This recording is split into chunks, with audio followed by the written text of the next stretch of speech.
first story was posted 5 years ago by a Reddit user named Crisco3180. My dad was a pastor at a church for 4 years. Many people had died in this church before we got there. Over the course of these 4 years, some of the craziest, most unexplainable stuff had happened. I'm here to tell you all a few of the best ones. My parents went to Maine every year. I had gotten tired of the trip and decided to stay home. I went over to the church to grab some snacks from the back of the old sanctuary. There were 2 sanctuaries. One was about 90 years old and the newer one was about 50 years old. I went to the back of it where the snack booth was. Mind you, this was the middle of the day, so it was completely lit up through the old stained glass windows. I bent down to grab some drinks from the mini fridge under the counter, and when I got back up and turned to walk out the door, I saw this figure standing in the doorway. No eyes, no mouth, no nose, no ears, just a bald head wearing a long dark robe. As soon as I saw it, it vanished like that. Safe to say, I ran out of there as fast as humanly possible. Another time, my cousin came over to spend the night at my house. We wanted to play PS4, but the other controller was over in the church, so we walked across the yard into the church. It was pitch black out.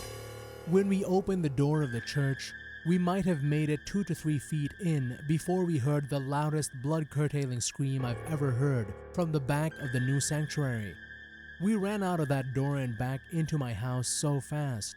My cousin was on the verge of crying and saying he was never going back to that church again. The church had a preschool in it. They would change out the toys in the classes every now and then so the kids wouldn't get bored of the old ones. One time, the teacher took one of the kids upstairs to help her pick out some toys for the rest of the class. These old classes upstairs were used for storage of preschool toys, extra chairs, and old desks at the time, so there was no one else up there except them. When the teacher was grabbing some toys, the kid she brought up to help said, "Hey, look at those kids playing with those toys over there." When the teacher looked over, there was no one there.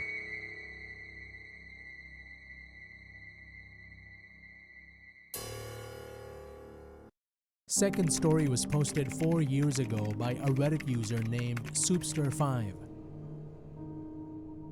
I worked as a janitor at a church for 7 to 8 years. This church was originally built in the early 1900s and had existing original buildings to it on top of new ones. The old ones were always creepy to be alone. I had a handful of creepy experiences while working there. I am a Christian, so I believe in demonic entities. There were specific buildings that just gave me the heebie-jeebies to be in alone. I fully believe there's a lot of spiritual warfare we cannot see going on in and around churches. I would turn every single light on and unlock every door on the specific floor I would be cleaning, just so I know they were all open in case any of them shut, because my coworkers and I always got creepy vibes from that building and would hear footsteps running sometimes. It could have been someone, but it wasn't a frequently trafficked area on a weekday. We also heard accounts of pastoral staff being in there while all the doors and cabinets repeatedly opened and slammed shut. I knew which buildings had been used previously for exorcisms and the things that went on during the exorcism that will never leave my mind, so that already made me uneasy.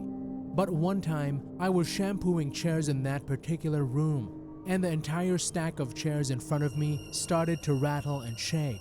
I booked it out of there as fast as I could and sent a coworker back with me to put them away. That happened to me 2 to 3 times while working there. And no, it wasn't the machine or my fault with stacking the chairs properly that caused it. I remember one time I was cleaning the lead pastor's office with my headphones in, and randomly, all the hairs on my arms and back of my neck shot up, and I got this overwhelming feeling of something hating me and wanting me to get out. You can bet I immediately stopped what I was doing and left. I found out a few weeks later that the pastor was struggling with spiritual warfare and ended up resigning from his position because he couldn't deal with it any longer. I had spoken to a leader in the church about my experiences, and basically he said, yeah, it happens. A church isn't like a holy ground evil things are deflected from automatically.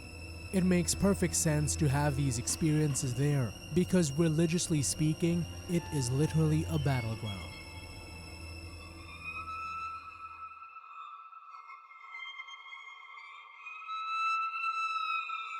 Third story was posted 1 year ago by a Reddit user named Fausto.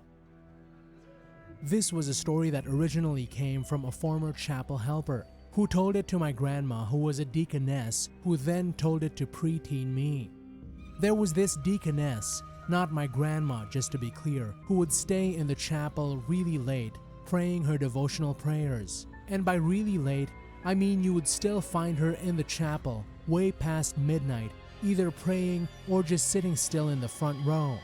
It was typical for the chapel helper to just turn off all the lights inside, even though the deaconess was still there. The only light source she would get would be the light coming from the pastor's office, which wasn't all too bright anyway. One time, the deaconess was there again, praying in nearly total darkness. All of a sudden, the chapel helper and the scan guys who were there for the night heard a blood-curdling scream from inside. All of them rushed in to find the deaconess on the floor, still screaming, with her arms and body tied up with the power cord of one of the electric fans beside the cabinet. She said she saw a dark and very tall figure manhandling her and wrapping the cord around her. The scan guys didn't see anyone with their flashlights on, and even when the chapel helper switched on the lights inside.